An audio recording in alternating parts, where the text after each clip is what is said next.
एक बार फिर से आपका अपने चैनल मार्केट अपडेट में। चलिए, सबसे पहले डिस्क्लेमर है, इसको पढ़ना मैंडेटरी है, इसको एक बार आपको जरूर पढ़ लिया कीजिए। अब आगे बढ़ते हैं तो चलिए एक बार देख लेते हैं कि हमारे फॉरेन इन्वेस्टर्स और डोमेस्टिक इन्वेस्टर्स ने किस तरीके से काम किया था। तो देखिए 17 मार्च यानी कि फ्राइडे के दिन अगर आप देखेंगे तो एफ कैश में 1767 कॉन्ट्रैक्ट सेल करके गए हैं। फ्यूचर्स में भी अगर आप देखेंगे तो 428 कॉन्ट्रैक्ट सेल में ही है, और ऑप्शन में भी -5135 मतलब 5135 कॉन्ट्रैक्ट सेल में ही बैठे, मतलब एफ तो पूरी तरीके से मंडे के दिन, सॉरी फ्राइडे के दिन सेल पे ही बैठे हुए थे। डीआईस का अगर आप डेटा देखेंगे तो 1817 कॉन्ट्रैक्ट पॉजिटिव है, मतलब एफ नेगेटिव है लेकिन डीआईस पॉजिटिव साइड पे चल रहे हैं।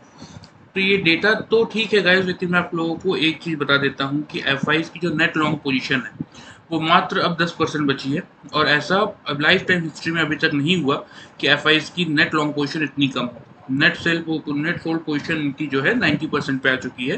तो अब यहाँ से एफ धीरे धीरे बाइंग स्टार्ट करने ही वाले हैं। तो इसीलिए मंडे के दिन हो सकता है इस डेटा के अकॉर्डिंग मार्केट थोड़ा सा नीचे रहे, लेकिन आपको ध्यान क्या रखना है कि अगर नीचे खुलता भी है तो वहाँ से थोड़ा सा बाई साइड का ही आप फोकस लेके जाइएगा, क्योंकि रीज़न क्या है कि एफ की नेट लॉन्ग पोजीशन काफ़ी कम हो गई है। बात करें निफ्टी और बैंक निफ्टी के पीसीआर की, तो देखिए पीसीआर फ्रंट में भी अगर आप देखेंगे तो बहुत ज़्यादा कोई ट्रेंड चेंज होता हुआ दिखा नहीं है। निफ्टी का पीसीआर अभी भी 873 पे है, मतलब कि सोल्ड जोन में ही बना हुआ है। बैंक निफ्टी का भी 0.83 है, मतलब सोल्ड जोन में बना हुआ है। तो यहाँ से दोनों के पास अच्छी जगह है ऊपर जाने की।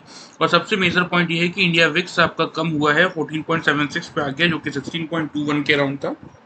इसका मतलब ये होता है कि मार्केट में वॉल्टिलिटी भी काफ़ी कम हुई है। अब चलिए देख लेते हैं कि 17 मार्च का हमारा क्या प्रेडिक्शन था। हमने प्रेडिक्शन किया था कि फ्राइडे को मार्केट 100 से 150 की रेंज में खुलेगा।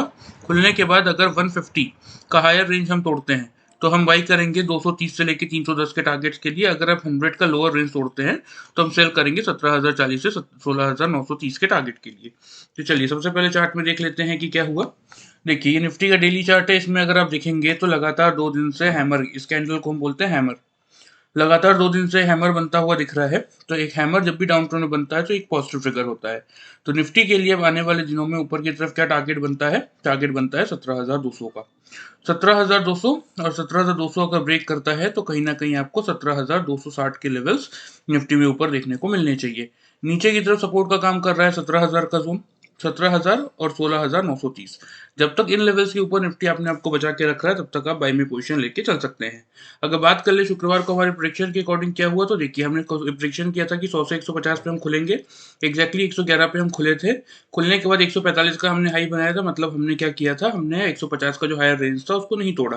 तो अगर किसी ने 100 का जब लोअर रेंज तोड़ा, वहां से अगर किसी ने सेल किया होगा तो 1600 958 का लो था। अच्छे खासे टारगेट आपको बुक हुए होंगे, क्योंकि हमारा टारगेट क्या था, हमारा टारगेट था 17,040 से 16,930। तो 959 तक गया था, तो अच्छे खासे टारगेट्स आपको निफ्टी में बुक हुए होंगे। बात करें अब बैंक निफ्टी की, तो बैंक निफ्टी के लिए हमारा प्रोडिक्शन था कि 38,801 से लेकर 38,550 ये हमारा रहता सपोर्ट रेंज, और 39,655 से लेकर 40,280 ये हमारा रहता रेजिस्टेंस का रेंज। तो हमने क्या डिसाइड किया था बैंक निफ्टी की चार्ट में देख लेते हैं। देखिए ये बैंक निफ्टी का डेली चार्ट है, ये कैंडल में अगर आप देखेंगे तो हमने क्या डिसाइड किया था कि अगर ये रेजिस्टेंस लाइन को हम पार करते हैं तो हम क्या करेंगे, हम बाइंग करेंगे ऊपर की तरफ। और फिर आपका पहला टारगेट क्या था 655 का, वो आपको आता हुआ दिखेगा। 705 का हाई था, वो टारगेट भी आपको ऊपर आता हुआ दिखा। और किसी ने अगर 39,400 के नीचे सेल किया होगा तो भी लो था उस दिन का 38,926 का। दैट मीन्स अब हमारा जो पहला सपोर्ट था लगभग लगभग उसके आसपास हम पहुंचे, तो दोनों ही साइड बैंक निफ्टी में आपको टारगेट देखने को मिले। अब चलिए अब देख लेते हैं कि कल के लिए हमारा क्या प्रोडिक्शन बन रहा है। मंडे के लिए देखिए हम 17,100 पे बंद हुए हैं, लेकिन क्योंकि एफ का सेलिंग कंटिन्यू था तो हम थोड़ा सा नीचे खुल सकते 17,000 से लेके 17,050 की रेंज में। अब खुलने के बाद इंपॉर्टेंट क्या है, अगर 17,050 का हमने हायर रेंज तोड़ा तो 17,170 के लिए आप करेंगे बाइंग। अगर इसको तोड़ता है तो फिर 255 के टारगेट कल आपको देखने को मिलेंगे। अगर इन केस हम 17,000 का लोअर रेंज फिर से तोड़ने की कोशिश करते हैं तो 16,930 से लेकर 16,880 के टारगेट्स के लिए आप फिर सेल करेंगे। बैंक निफ्टी में भी 39,310 से लेकर 39,010 ये रेंज रहेगा आपका सपोर्ट का, और ऊपर की तरफ 39,890 से लेकर 40,280 ये रहेगा आपका रेजिस्टेंस का रेंज। तो कल के लिए डिसाइड रेंज रहेगा 39,400।